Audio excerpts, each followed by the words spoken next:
What's up everybody, OT for Tech here, and today we're actually going to be doing a benchmark comparison and just an overall performance comparison between the Galaxy S5 LTE-A and the LG G3 Cat 6. It could be argued that these are some of the best Android smartphones on the market to date, and in a world where smartphones are constantly evolving, it's very important that you have a smartphone that's going to last you 2 years or until your next upgrade. Now, I have reviewed the original variants of these two smartphones, and by no means are they a slouch in terms of performance, but you have to get over the fact that TouchWiz is very heavy and it's going to bog down the performance of the Galaxy S5, and in terms of the LG G3, their skin is also very buggy as well. But in this video, we're going to be looking at the prime models of each phone. Now, the Galaxy S5 and the LG G3 Cat 6 and LTE-A variants both have the same internals. Both have the Snapdragon 805, both have the Adreno 420, and both have 3GB of RAM and are sporting the Quad HD displays. The first test that I ran was the Antutu Benchmark test. Now, this is going to determine the power of the Adreno 420. Even though there's not a lot of app optimization at this point, I still wanted to see how well each phone performed against each other. And as you can see by the results, the S5 LTE-A definitely outperformed the LG G3 Cat 6, the S5 scoring a 36,471 and the LG G3 Cat 6 scoring a respectable 33,223. Next, we're going to perform the GFX Bench test. Again, this is going to be testing the Adreno 420. The reason why I want to do this is that way it rules out any flaws or errors in the Antutu Benchmark test.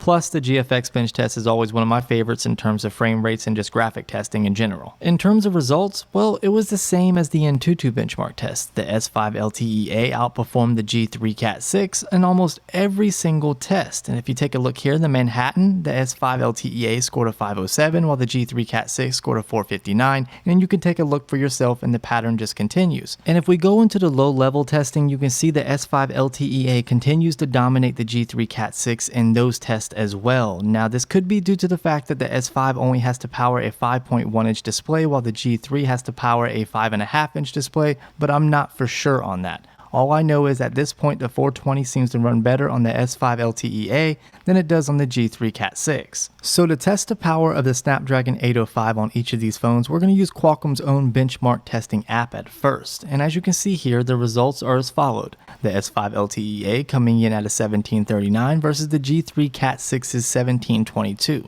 So the S5 LTE-A is outperforming just slightly over the G3 Cat 6's. It's not a significant amount, but nevertheless, it is doing a tad bit better. And if you take a look at the metal test results, the pattern just continues. The S5 LTE-A coming in at a 1641, meanwhile the G3 Cat 6 scored a 1614. Again, not a significant amount, but nevertheless the S5 LTE-A at this point is performing better than the G3 Cat 6 with the graphics and the Snapdragon 805. So again, we're going to be testing the Snapdragon 805 processor. This time we're going to be using the Geekbench 3 test. And as you can see here, both have 3GB of RAM, but the Snapdragon 805 on the G3 is clocked at 2.65 GHz. Meanwhile, on the S5, it's roughly about 2.5 GHz. And the results just continue. The S5 LTE-A definitely outperforming the G3 Cat 6 in the multi-core and single-core testing. The results are a little bit more defining in this test. As you can see, there's almost a 1,000-point difference with the multi-core testing between these two phones. So benchmark tests are good and all. They determine how much power and how much potential you have behind your processor, your RAM, and your graphics chip. But how does that translate into real-world use?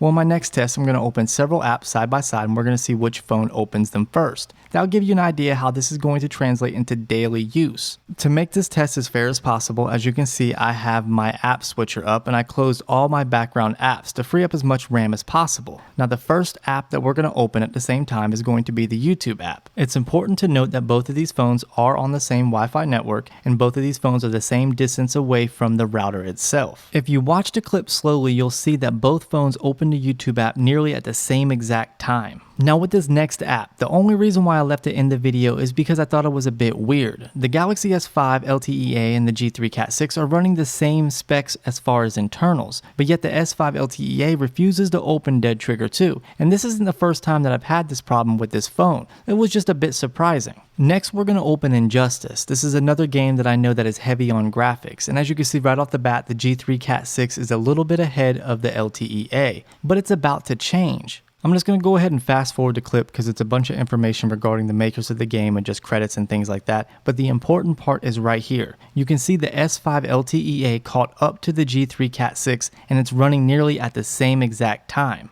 Next, we're going to open the Google Play Store on each of these devices, and you can see right off the bat the S5 LTE-A is ahead of the G3 Cat 6. So we're going to go ahead and go one step further and open one of the apps seen. And you can see the G3 Cat 6 definitely opens the app a little bit quicker than the LTE-A S5. Now we're going to go even a little bit further than that and play the trailer. And you can see right off the bat the LTE-A opened it slightly quicker, but the G3 Cat 6 catches up in terms of rendering and playback. In terms of performance and real-world use, both phones are nearly identical despite the benchmark test results. Both phones open apps roughly at the same speed and can render graphics identical as well. This also translates into web browsing. The G3 Cat 6 is slightly more fluid, but Samsung has pushed out several updates improving the responsiveness to TouchWiz.